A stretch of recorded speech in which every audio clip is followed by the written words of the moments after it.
cerca de 350 milhões de anos, um grupo especial de peixes conseguiu fazer algo que até então nenhum outro tinha ainda feito: viver fora de água. E foi a partir desses animais ancestrais que evoluíram os anfíbios. Poder sobreviver fora d'água foi um passo fundamental na evolução da vida na Terra. Mas para isso ser possível, foram necessárias muitas adaptações, porque o meio terrestre é completamente diferente do meio aquático. O ar e o sol são algumas das diferenças mais evidentes. E para os anfíbios, podem ser um grande problema. É que a pele dos anfíbios é o seu principal órgão respiratório. Se estiverem demasiado expostos ao sol, a sua pele pode secar e podem morrer. É por essa razão que os anfíbios não se podem afastar muito dos meios úmidos. Mas, enquanto os anfíbios atuais continuaram a depender da proximidade da água, um outro grupo de animais evoluiu de forma diferente a partir do mesmo ancestral comum.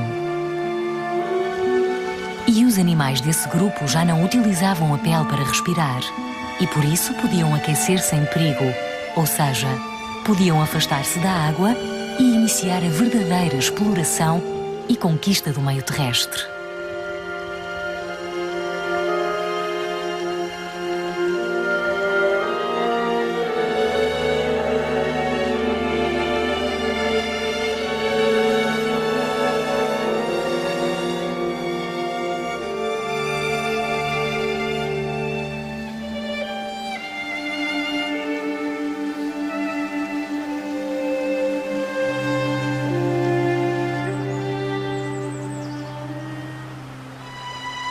Embora demorem a chegar aos vales mais profundos, logo pela manhã os raios de sol começam a aquecer os cumes e as encostas das serras.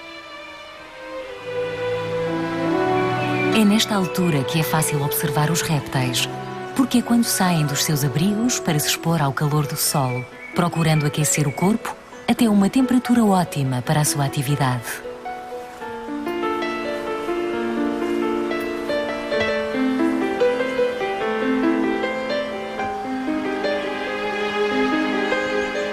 Mas por que é que, ao contrário dos anfíbios, os répteis procuram a exposição ao sol? E como é que os répteis se puderam tornar independentes da proximidade da água? Para tentar compreender essa fantástica evolução, vamos procurar a resposta no Parque Nacional da Peneda Gerês, observando algumas das espécies de répteis aí existentes. A Serra do Gerês fica situada no noroeste de Portugal e estende-se por mais de 400 km² ao longo da fronteira com Espanha. Em Portugal, é uma das poucas paisagens completamente selvagens, incluindo habitats variados, com zonas secas e ensolaradas, mas também com zonas muito úmidas e com vegetação luxuriante.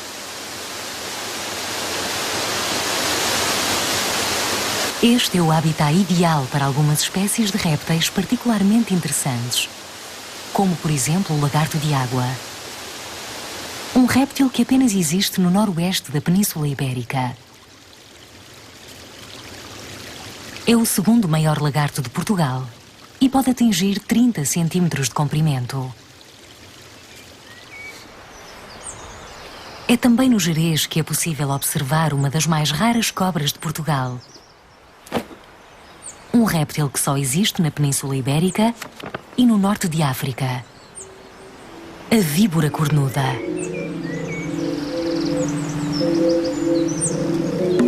Durante o inverno, estas cobras refugiam-se em buracos na terra ou debaixo de pedras, onde hibernam durante os meses de frio. Mas quando chega a primavera, estes animais saem dos seus abrigos e iniciam o seu ciclo de reprodução. Durante o verão, a víbora cornuda aproveita as primeiras horas da manhã para elevar a temperatura do seu corpo até cerca de 30 graus centígrados e só então inicia a sua atividade diária: procurar as suas presas, que tanto podem ser outros répteis como pequenos mamíferos.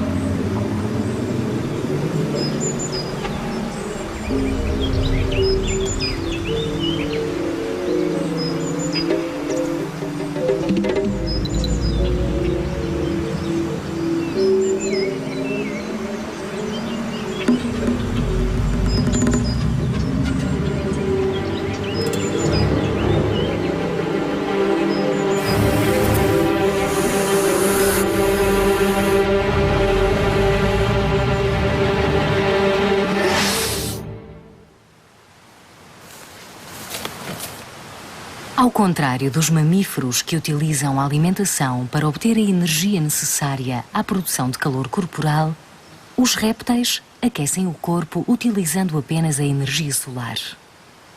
Dessa forma, podem utilizar toda a energia dos alimentos para a manutenção do seu metabolismo, crescimento e reprodução.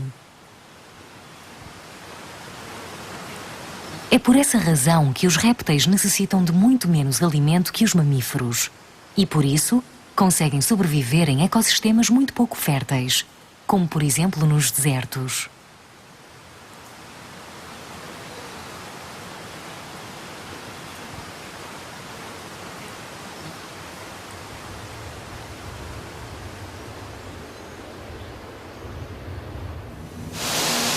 Quer a víbora cornuda, quer o lagarto de água, vivem perto dos ribeiros. No entanto, e ao contrário dos anfíbios, são completamente independentes da água. Mas para conseguir esta independência foram necessárias algumas importantes inovações evolutivas. Em primeiro lugar, um novo tipo de pele.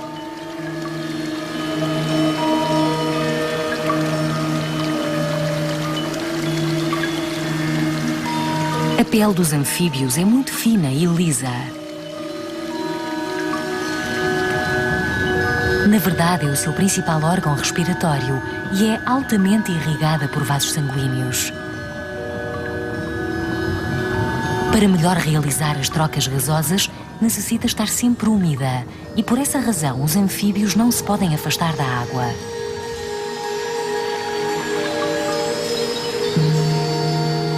Pelo contrário, a pele dos répteis está completamente revestida por escamas, que são impermeáveis e isolam melhor o corpo do exterior, reduzindo a perda de água. Mas para que a pele pudesse ser completamente impermeável, foi necessária uma outra alteração morfológica fundamental. Foi necessário que a pele deixasse de ter funções respiratórias.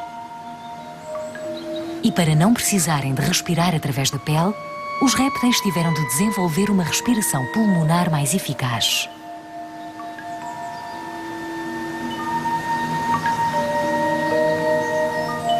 Ao longo da evolução, as costelas e os músculos do tronco desenvolveram-se e a dimensão dos pulmões aumentou.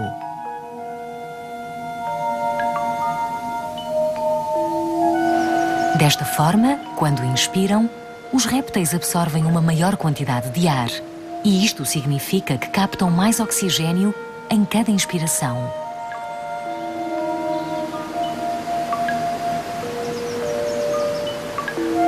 Cada vez mais longe da água, mas ainda não completamente independentes.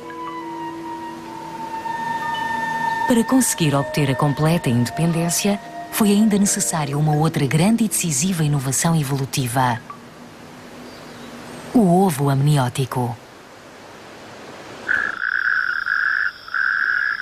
Os ovos dos anfíbios possuem uma casca mole que facilita as trocas gasosas.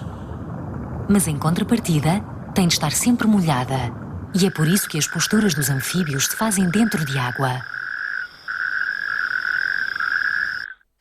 Pelo contrário, o ovo dos répteis tem uma casca rígida e no seu interior várias membranas cheias de líquido.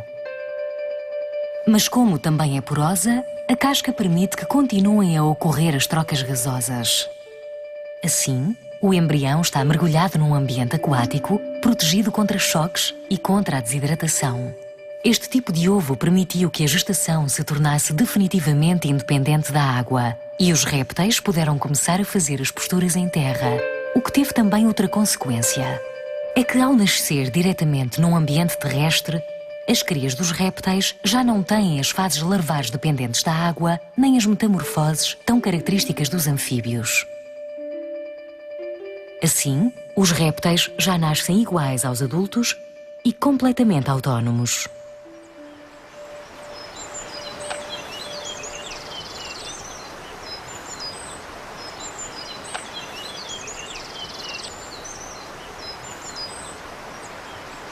Durante o período de acasalamento do lagarto de água, a cabeça do macho intensifica a cor azulada, que exibe para atrair as fêmeas.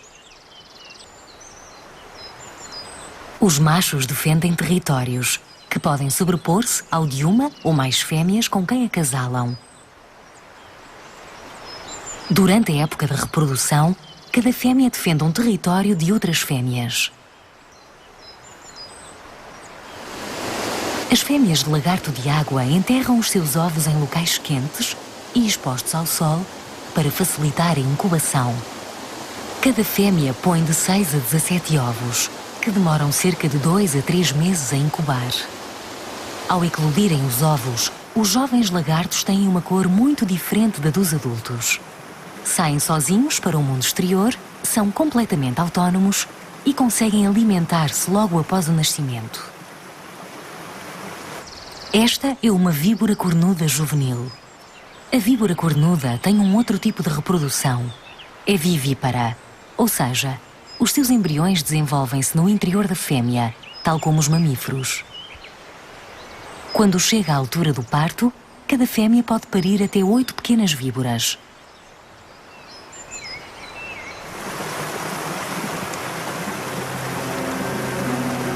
As víboras cornudas e os lagartos de água são apenas 2 das mais de 8.000 espécies de répteis atuais identificadas até aos dias de hoje no nosso planeta.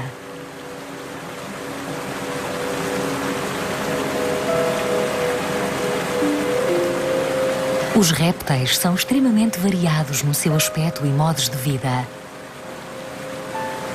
mas nunca foram tão diversos como no passado.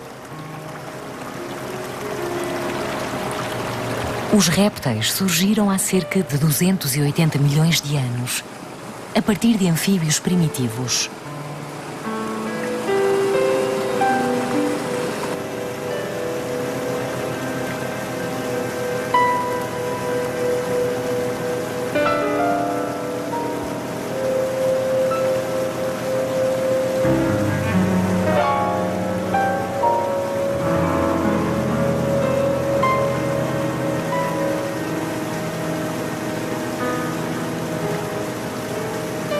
Os primeiros répteis ocuparam rapidamente os habitats terrestres e diversificaram-se em muitos grupos diferentes. Um destes grupos viria a ter muita importância na história da vida na Terra: os dinossauros.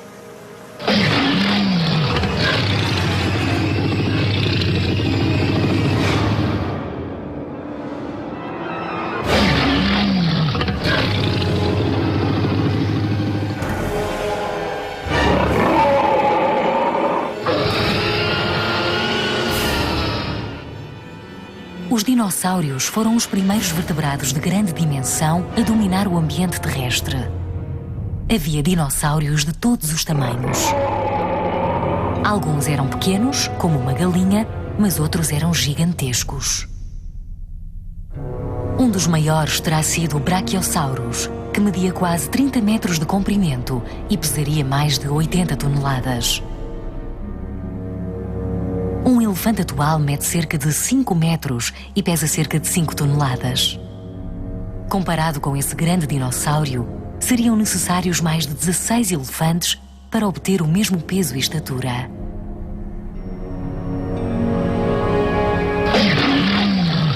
Um dos mais conhecidos é o Tyrannosaurus Rex. Durante muito tempo considerado o maior carnívoro terrestre que já viveu na Terra. Esta é uma reprodução da sua cabeça em tamanho real.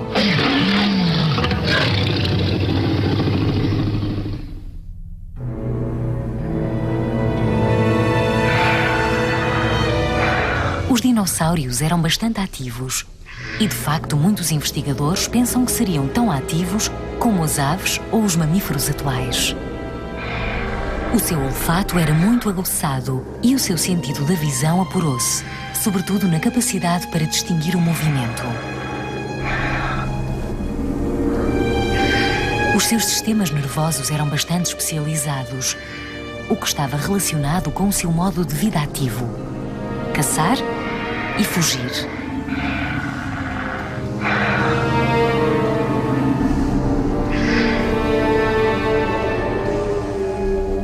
Alguns dinossauros possuíam comportamentos muito complexos. É o caso do Maiasaura, o lagarto boa-mãe. Estes dinossauros herbívoros formavam grandes colónias nas áreas de reprodução, para onde se deslocavam em grandes migrações. Escavavam a terra para fazer os ninhos e forravam-nos com vegetação para esconder os ovos de predadores. Quando nasciam, as crias eram alimentadas e protegidas pelos pais, tal como algumas aves atuais, e logo que cresciam, acompanhavam os adultos nas grandes migrações.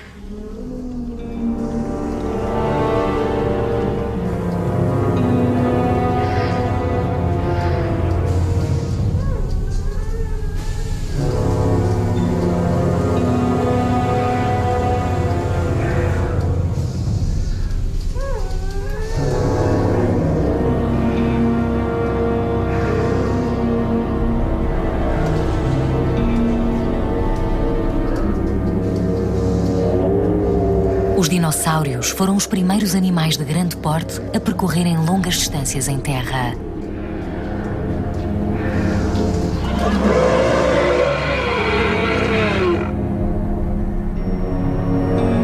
Apesar dos dinossauros terem dominado a Terra durante 100 milhões de anos, extinguiram-se quase todos há cerca de 65 milhões de anos, no final do período Cretáceo. Muitas hipóteses têm sido avançadas para a extinção dos dinossauros. Uma das hipóteses que tem sido mais considerada é de que essa grande extinção terá sido causada por alterações climatéricas à escala global.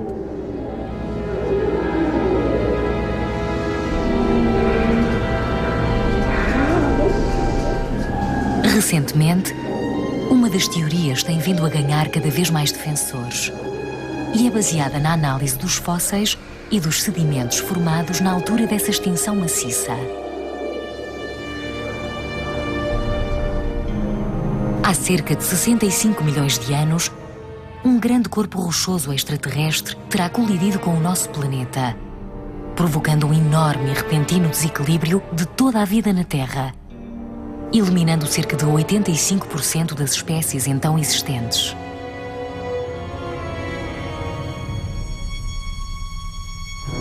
Mas algumas espécies conseguiram sobreviver, e entre elas, um grupo de dinossauros muito especial. Os seus descendentes têm atualmente um outro nome. São as aves.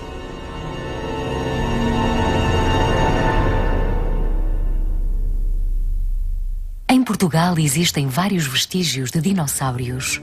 Um dos mais espetaculares é o Monumento Natural das Pegadas de Dinossauro da Serra de Aire. Uma impressionante laje calcária, onde se podem observar cerca de 20 trilhos de pegadas, um deles com 147 metros e outro com 142 metros de comprimento.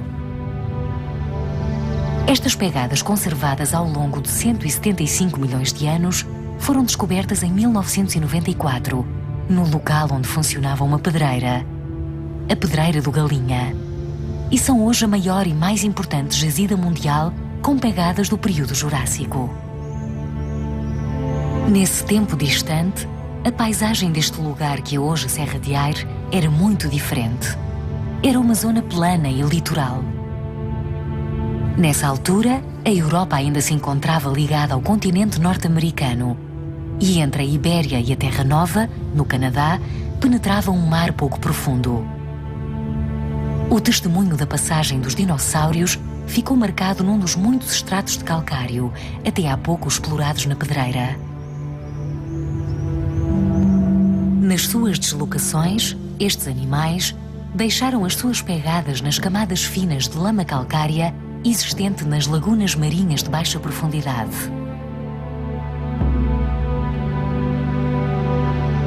Depois a lama secou e foi soterrada por sedimentos calcários que acabaram por se transformar em rocha. E foi desta forma que ficaram impressas e preservadas as pegadas dos animais que por ali vagueavam. Desde então, ao longo de 175 milhões de anos, as transformações geológicas provocaram a elevação da Serra de Aire. ao mesmo tempo que se afundava a bacia do Tejo. É por isso que estas pegadas estão hoje tão aparentemente afastadas do litoral. Mas os répteis de hoje, tais como o lagarto de água e a víbora cornuda, também são descendentes desses répteis ancestrais, e é por isso que ainda hoje guardam semelhanças morfológicas. Por exemplo, o olfato. Os répteis desenvolveram um órgão especial, que hoje em dia é encontrado nos lagartos e nas cobras: o órgão de Jacobson. Quando cheiram, estes animais expõem a língua fina e pontiaguda que capta as partículas de odores que pairam no ar. Depois encostam a língua ao céu da boca, onde existem células que identificam esses cheiros.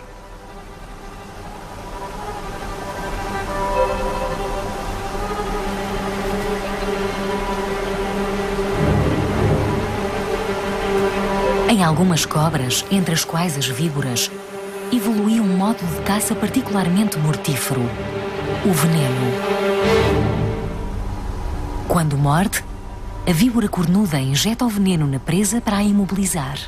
De seguida, espera que a presa morra e só a engole quando esta já não se debate.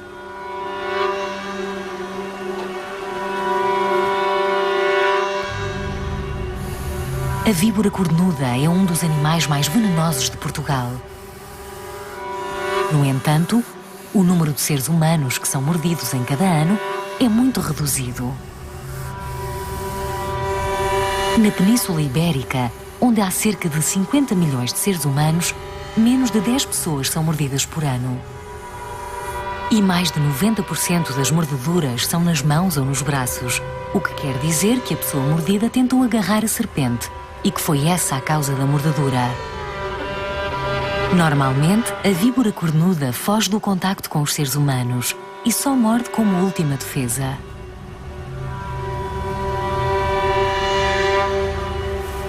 O perigo que os répteis representam para os seres humanos, em Portugal, é muito mais imaginário que real.